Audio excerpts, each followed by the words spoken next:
आई भैया, हर साल बसंत पंचमी आवेला आ कुछ न कुछ याद छोड़ के जाला। केहू के माई आशीर्वाद दे के जाली आ केहू के माई गम दे के जाली। देखी यही तरह माई के विदाई एगो लड़का से बर्दाश्त नहीं हो।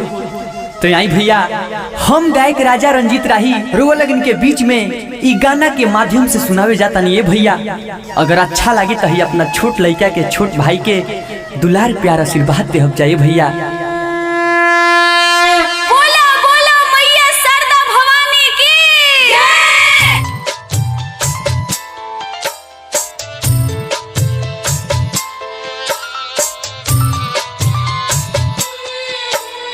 बजारा कोहरे जावा बना के चारू गोरी कोई के अनहार।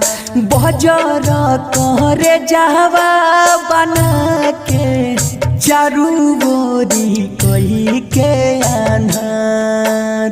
ऐसे जोदी बेटावा से अचारा छोड़बू कहाँ जाई बेटावा तोहार। ऐसे जोदी बेटावा से अचारा छोड़बू कहाँ जाई बेटावा तोहार। आप सुन रहे हैं राजा रंजीत राही को।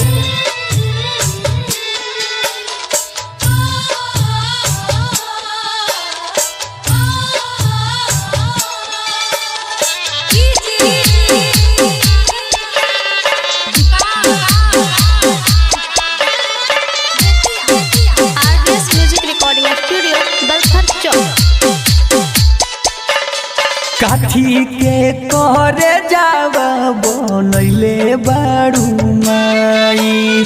तू खुश रहबू ना बेटा के रुआई। काठी के करे जावा बनैले बारू माई।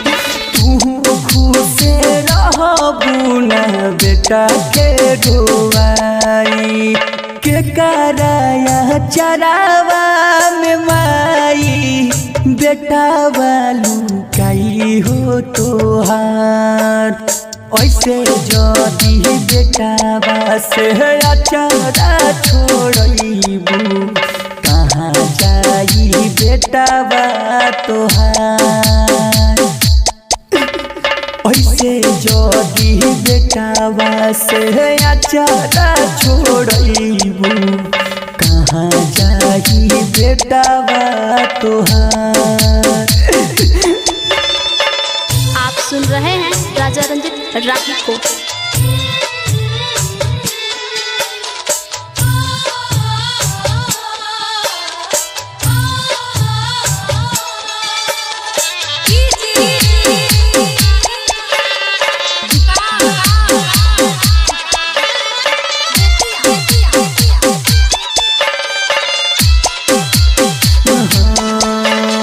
कौन माई जाली अपना बेटावा के छोड़ के शीशा जैसन दिलावा के माई हो तोड़ के।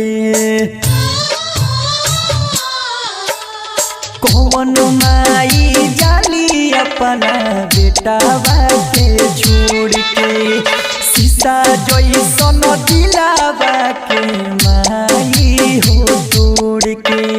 रंजित राही सचिन प्रीति छोड़ी ना चरण तोहार।